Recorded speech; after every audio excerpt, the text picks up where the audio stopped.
Y ahí estamos. Decía entonces que esta clase vamos a empezar a ver qué es lo que significa el ciclo Rankine, qué es lo que es el ciclo Rankine, y de alguna manera es el que cumplen las máquinas de combustión externa que emplean vapor para su funcionamiento. Dentro de las máquinas térmicas, o las llamadas turbomáquinas, tiene dos grandes divisiones. Una son las máquinas de combustión interna y otra las máquinas de combustión externa.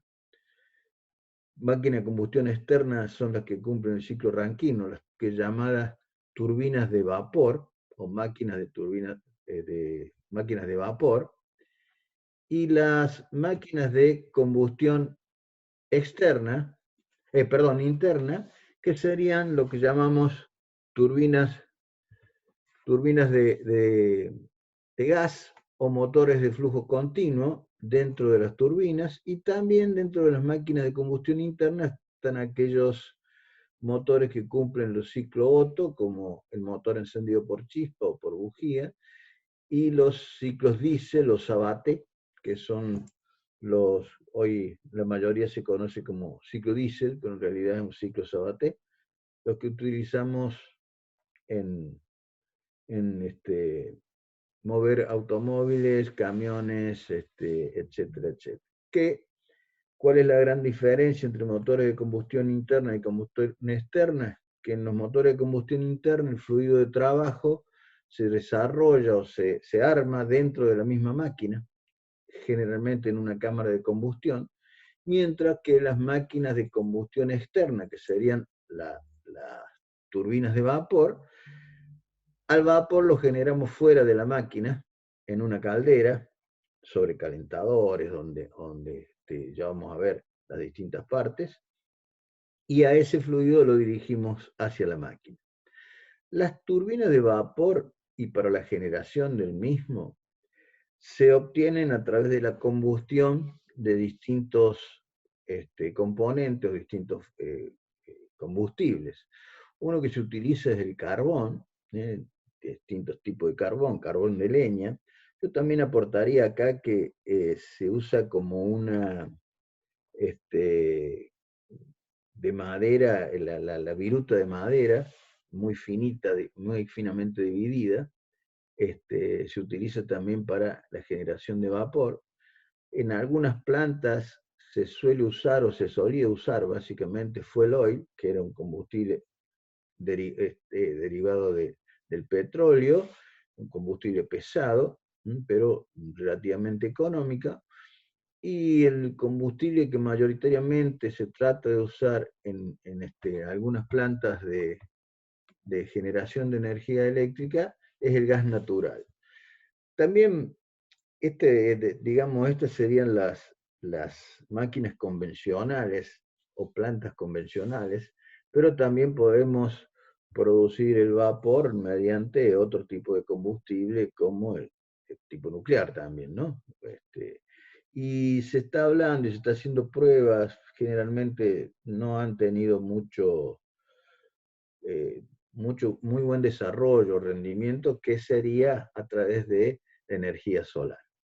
Pero visto esto en líneas generales, vamos a pasar a mostrar ¿cómo es?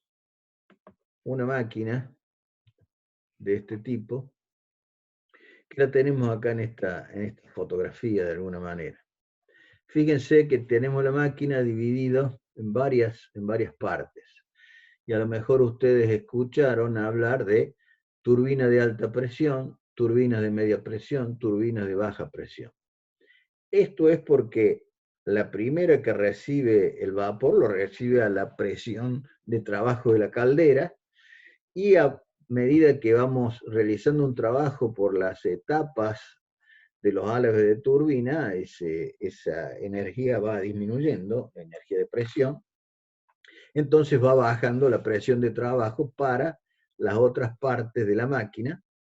Por eso a esta la llamamos de media y a esta de baja, porque recibe a la menor presión de la planta de trabajo. Entonces, decíamos que en primera instancia teníamos una turbina de alta presión, fíjese que es bastante más pequeña que las otras, porque recibe gas, cuando hablo de gas, vapor, perdón, a alta presión, a la presión de trabajo de la caldera, podemos hablar de 4 o 5 megas de presión. Luego, a veces llevándolo a un sobrecalentador, a veces no, el resto llevar al sobrecalentador, ¿qué significa? Aumentar la temperatura, aumentar la energía interna y por ende la entalpía para tener o aprovechar el fluido con mayor energía y producir mayor potencia. Esa sería la turbina de media presión. Fíjese que esta turbina, fíjense que está dividida, es decir, que el vapor llega al medio y sale hacia los extremos de la máquina. Es probable que se tome el vapor al final de la expansión que se produce en esta parte de la turbina, se lo vuelve a recalentar y se lo envía a las turbinas de baja presión, que en algunos casos tiene una sola parte y a veces dos partes, para aprovechar al máximo la energía producida, y a esa parte, que ya la presión es la más baja de todas, la presión de trabajo es la más baja de todas, se las llama turbinas de baja presión. Esto no quiere decir que todas las máquinas tengan lo mismo, ni todas las extracciones para sobrecalentar salgan entre turbinas de alta y turbinas de baja. Puede que sean o se retire vapor para sobrecalentar entre, por ejemplo, partes de la turbina de media presión, por ejemplo. Pero dicho esto, y viendo lo que es una máquina de vapor, aquí podemos observar la tobera. La tobera sería el elemento encargado de aportar el calor, el vapor, a la rueda de turbina, y eso lo hace acelerando aún más el fluido, en este caso el vapor, porque la tobera, digamos que es de forma convergente, acelera el fluido, tiene mayor energía cinética, por ende mayor energía va a tener el vapor. La concavidad es muy pequeña, pero la tiene, y direcciona correctamente el vapor hacia la forma del álave, y hay que tratar de que en todas las etapas de la turbina y de todas las turbinas trabaje lo más que se pueda con vapor y no con vapor húmedo, algo que ya vamos a ver. Visto en una turbina de baja presión, aquí vamos a ver, no sé qué pasa que no me deja pasar, pero aquí tenemos cómo inyectaríamos vapor, iría hacia la zona, ven que vamos desde una rueda de mayor cantidad de álabes y más pequeño hacia una rueda que es de mayor diámetro, menor cantidad de álabes, pero de mayor superficie. Eso para mantener una constancia en la cantidad de vapor que vamos aprovechando en cada una de las etapas para que sea más eficiente la máquina. Eso sería una tobera en una turbina de alta presión. De esa forma más o menos trabajaría. Aquí en este esquema podemos ver más claramente que el vapor ingresa a la turbina de alta presión, transcurre hacia un lugar, acá no se ve, pero el resto de vapor que no es utilizado aquí o se sobrecalienta o se envía a lo que llamamos turbina de media presión, que sería esta, aprovecha la energía del vapor en todas las etapas. Esto quiere decir que produce un trabajo. Por la velocidad de funcionamiento de la máquina nos va a dar una potencia, y luego fíjense que el vapor remanente o lo llevamos a un sobrecalentador para aumentar su energía interna, o lo llevamos a la turbina de baja presión para seguir aprovechando el resto de vapor que nos está quedando. Y luego tenemos la salida a la atmósfera. Evidentemente que aquí obtenemos un trabajo de expansión en todas las turbinas, que por la velocidad de giro nos da una potencia en el eje, esa potencia suficiente y necesaria para mover un generador, que es el que luego mandamos la energía a través de los conductores a distintas partes. Fíjense, esto lo encontré por internet, fíjense el tamaño de la turbina de baja presión. Evidentemente la turbina de baja presión es más grande y es para aprovechar la menor energía que tiene el fluido, pero fíjense si alcanzan a ver la persona que está parada ahí al lado de esta turbina. Evidentemente que no es que todas las turbinas que generan energía, estas turbinas de vapor, tienen este tamaño, pero era como a modo de curiosidad que vean las palas o los álabes de la turbina, el tamaño que tienen.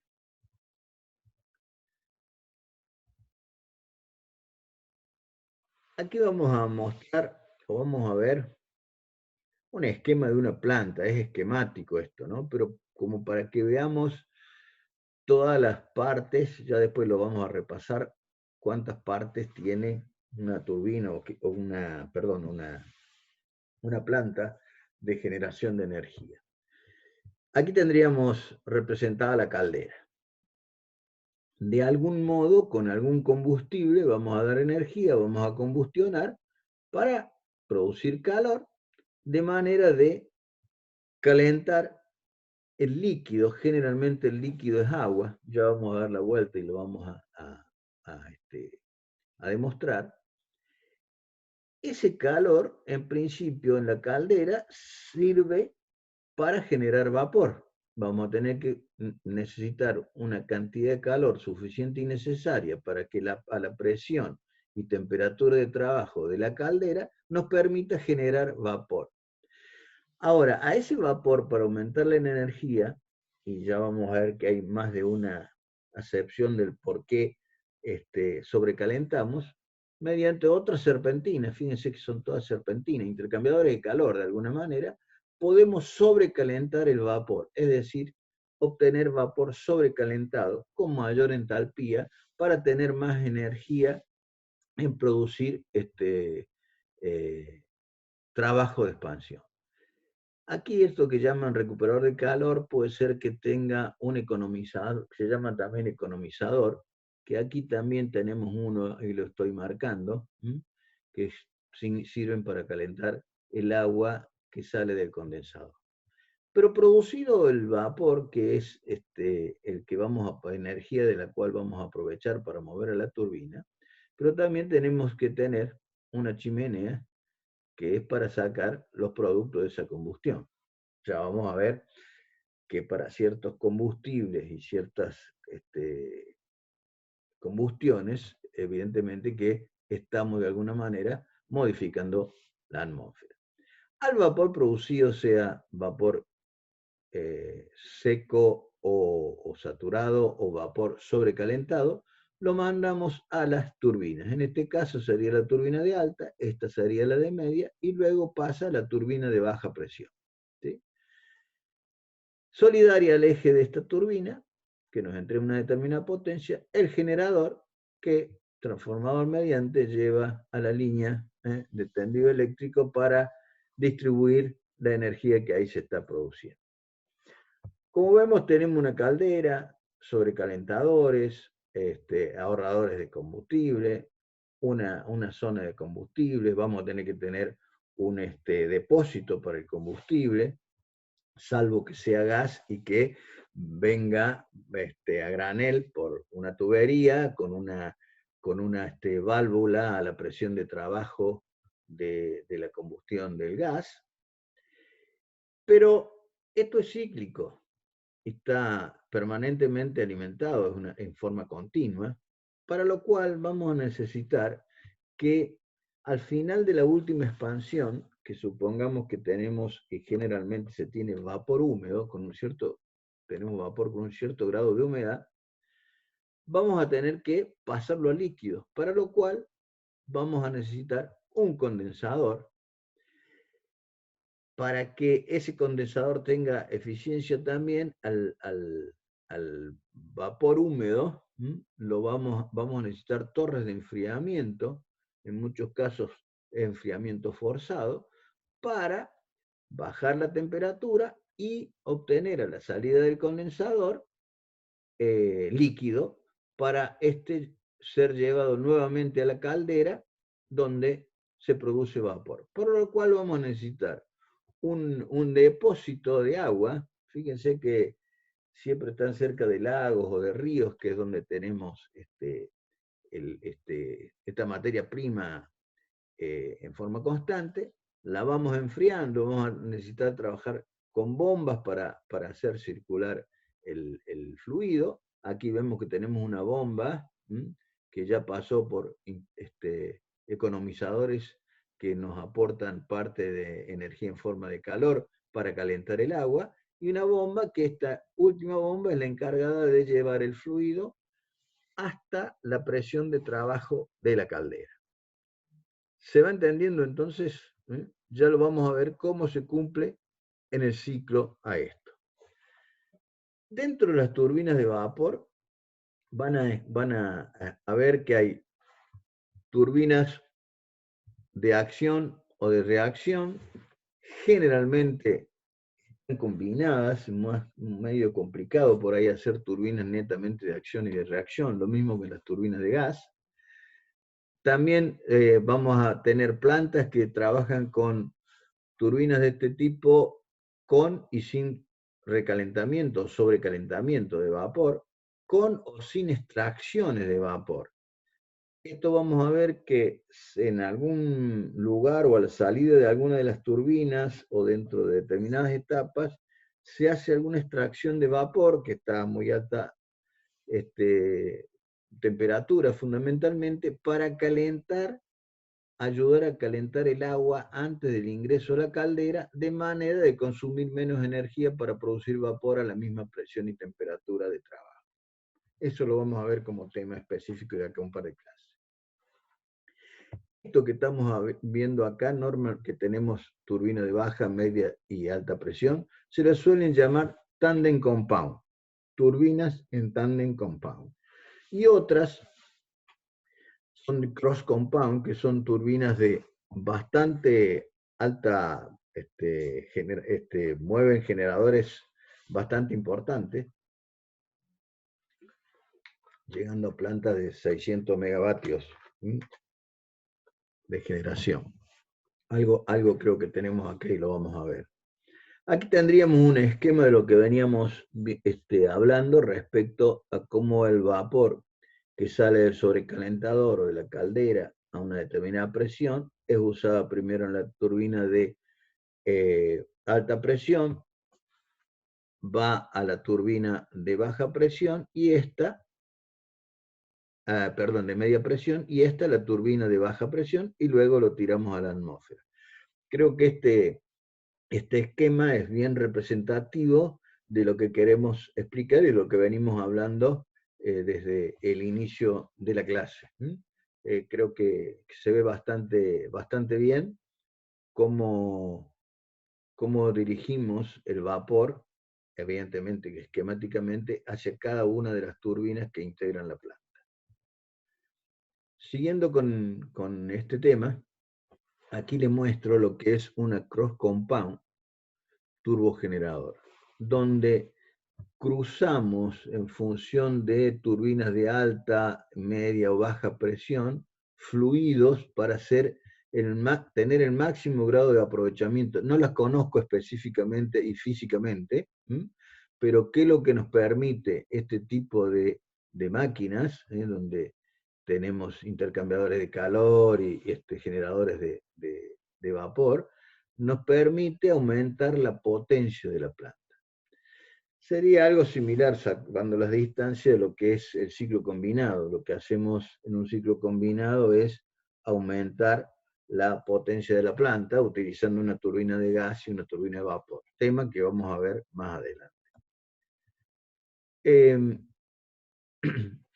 Vamos a pasar a ver el ciclo de Rankine, pero previamente vamos a recordar lo que era el ciclo madre de todas las máquinas, que máquinas que necesitan un fluido a través de una combustión, vamos a recordar lo que veíamos como ciclo de Carnot, que como les decía sería el ciclo madre de todo el resto de los ciclos, porque es el ciclo más teórico de todo, el que mayor rendimiento tiene, pero que en definitiva es impracticable, es decir, no es posible llevar a la práctica un ciclo con dos transformaciones isotérmicas intercaladas con dos adiabáticas o isoentrópicas. Recordemos que dependían de las diferencias de temperatura del foco caliente y del foco frío, que empezábamos desde un punto que llamábamos 1, donde teníamos líquido, y ahí producíamos vapor, pero a su vez producíamos trabajo, para lo cual necesitábamos conocer cuál era la presión y temperatura de trabajo. Dentro de la campana, termodinámicamente se considera que el proceso de pasar de líquido punto 1 a vapor saturado punto 2 se realiza a presión y a temperatura constante. Llegado a 2 tenemos el fluido preparado para hacerlo expansionar en una turbina, digamos. Y es donde nosotros producimos el trabajo positivo. En función de la cantidad de energía que vamos entregando, vamos aprovechando esa energía para producir trabajo. Esta sería la parte positiva del ciclo. Y eso, fíjense que hacemos una expansión hasta la presión y temperatura de trabajo de la fuente fría. Y ahí, ¿qué es lo que hacíamos? Empezábamos a comprimir primero isotérmicamente hasta 4, ¿sí? Para lo cual necesitábamos que hubiera una transferencia de calor, una pérdida de calor, un proceso que no es fácil de hacer isotérmicamente, y luego comprimíamos con otra adiabática para volver a tener en el punto 1 el fluido de trabajo. Vamos ahora a ver qué es lo que hizo Rankine, teniendo en cuenta que el ciclo Otto, el ciclo Carnot teórico era el que mayor rendimiento tenía. Nos vamos a valer de los mismos ejes de coordenada, temperatura, entropía. Vamos a trazar la campana de Andrews, recordando que había un punto crítico que dividía a la campana en un fluido líquido hacia la izquierda y vapor hacia la derecha, vapor saturado sobre la línea, sobrecalentado o sobresaturado hacia la derecha de la línea. Y vamos a empezar a trazar el ciclo de Rankine.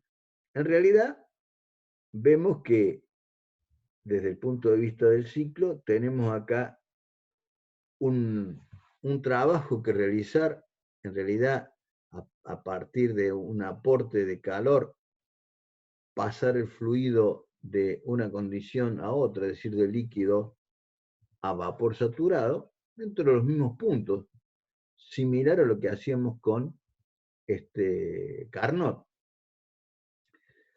Una vez que tenemos vapor saturado acá, a ese vapor a través de una tobera lo hacemos incidir sobre los álabes de la turbina y hacemos una expansión hasta el punto 3.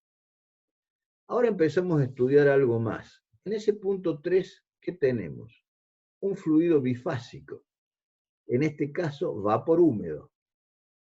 Ese vapor húmedo va a estar dado por el título que tenga, es decir, el grado o el porcentaje de humedad que tenemos en ese vapor húmedo, y al título lo llamamos con X, para este caso X3. Tener en cuenta eso, porque ya vamos a ver cuál es el problema de trabajar con vapor húmedo. Y acá está uno de los cambios que hizo Rankine respecto a Carnot. Esto es, en vez de condensar hasta un valor de vapor húmedo hasta tener en este punto la misma entropía del punto 1, lo que hizo Rankine es condensar, pero hasta líquido. ¿Y por qué habrá condensado hasta líquido?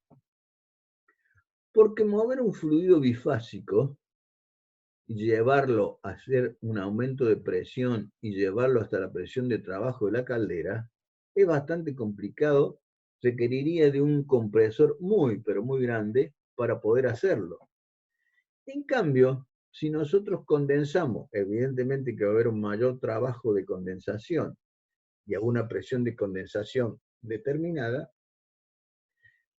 ¿qué es lo que vamos a poder utilizar? Una bomba relativamente pequeña que va a ir o va a llevar la presión de el líquido de la presión de condensación a la presión de trabajo de la caldera, que estaría dado por el punto 5.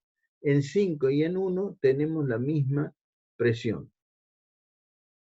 Es decir, que desde 5 hasta 2 nosotros vamos a trabajar en el ciclo teórico de Rankine con la misma presión. Y ahí unimos y seguimos produciendo energía en forma continua. Entre 4 y 5, como decíamos, vamos a necesitar una bomba. Entre 1 y 2 vamos a necesitar un aporte de calor para producir el vapor. Entre 2 y 3 vamos a producir un trabajo de expansión debido a la energía que trae el vapor.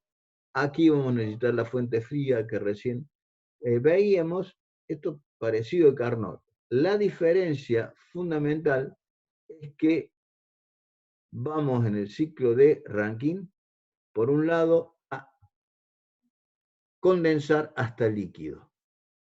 Ahora bien, también Rankine, esto es teórico, también Rankine tiene en cuenta que las presiones de trabajo de la caldera tienen sus limitaciones por una cuestión tecnológica de materiales, de cantidad de energía y demás, y también tiene una presión mínima de condensación para que el condensador de alguna manera trabaje en forma aceptable y no produzca, por ejemplo,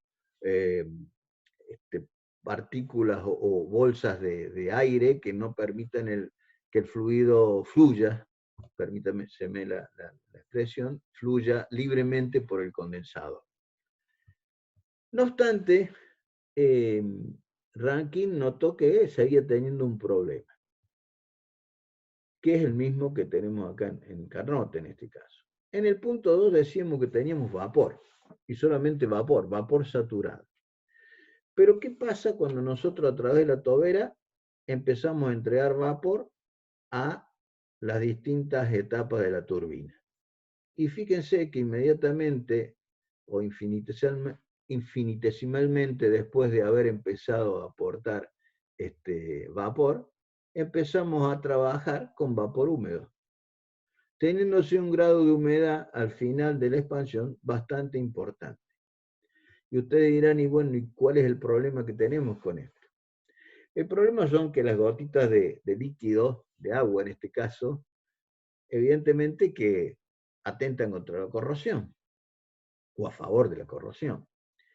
Y que además, a pesar de ser gotitas muy pequeñas, es tanta la energía que tiene y la cantidad de tiempo que estas máquinas funcionan. Estamos hablando de que no es cuestión de poner en marcha esta máquina y todos los días pararla. Estas máquinas funcionan 26 horas por día, 38 días al mes y, si es posible, 400 días al año, sin parar. Y los mantenimientos mayores estamos hablando en función del cuidado que tenga la máquina de 80.000 o más horas de trabajo continuo. O sea que este problema de trabajar con vapor húmedo es contraproducente para la máquina. Ya vamos a ver en la próxima conexión que Rankine realiza una segunda mejora y es sobrecalentar el vapor para llevar de esta manera a presión constante, de manera de llevar más hacia la derecha el trabajo de expansión y aumentar el título. El título en las máquinas reales nunca tiene que ser menor a 0,86, es decir, el 14% de humedad, para que no produzca ese grave problema. Entonces, a medida que vamos sobrecalentando, vamos llevando la última expansión, que sería la que va a trabajar con vapor húmedo, más hacia la derecha y más cercano al final de tener vapor saturado. Esa es una de las condiciones que necesitábamos en este tipo de ciclo que Rankine mejoró bastante lo de Carnot y lo hizo practicable, porque Carnot era impracticable técnicamente y termodinámicamente. A ese mismo ciclo lo vamos a dibujar, me queda 1 minuto y medio, pero lo vamos a dibujar en lo que se llama, en el diagrama de Molière sería, en el táltico entrópico. Esa sería la campana de Andrews. Ahí tendríamos la formación a esa presión de vapor hasta el punto 2. Ahí es donde aportamos el calor de la caldera. Desde 2, si seguimos la presión, fíjese que toma otra línea, hay una línea de punto, que sería la misma presión. Hacemos la expansión de 2 a 3, de la misma manera, isoentrópicamente. Ahí obtenemos un trabajo de expansión. Y luego, la presión de condensación, condensamos. Vamos a ver esas líneas amarillas que son líneas auxiliares, creo que algún práctico hicimos empleando las tablas, pero no sirven para poder determinar el rendimiento térmico del ciclo. Si se corta, quedamos ahí y luego continuamos. Vamos a ver a ver si nos alcanza a ver cuáles son las ventajas. Es una planta que permite generar mucha energía porque tienen grandes potencias.